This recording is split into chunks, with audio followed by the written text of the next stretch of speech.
Бүгін 14-июнда футбол бойынша Азия кубогына тандоо ойындарында Кыргызстан менен Тажикстандын улуттук курама командалары беттешет. Ойын саат 21:00 Бишкектеги Дөлөн Өмүрзаков атындагы борбордук стадиондо өтөт. Бул F тайпасында жыйынтыктоочу ойын. Буга чейин Кыргызстан Сингапурду 2-1, Мьянманы 2-0 менен уткан.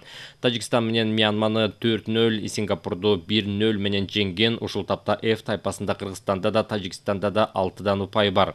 Азия кубогу 2023-жылы Кытайда өтөт. 2019 жылдан баштап турнирге 24 команда катыша баштаган. Ага чейин 16 команда болчу. Азия кубогу Азиядагы футбол боюнча улуттук курама командалардын негизги мелдеши. Ал 1956 жылдан бери 4 жылда бир жолу өткөрүлүп турат. Мелдеш дүйнөлүк чемпионаттан 1 жылдан кийин өтөт. Чемпиондукту эң көп жеңип алган Жапония. Кыргызстан тарыхында биринчи жолу Азия кубогунда 2019 жылы Абу-Дабиде өткөн мелдешке катышкан. Кыргызстандын футбол союзу көрмандарга кайрылып стадионго дин, расалык, этникалык жана улут аралык кастыкты козуткан. Оюндун катышуучуларын мазактаган ар кандай материалдарды алып келүүгө тыюу салынганын эскертти.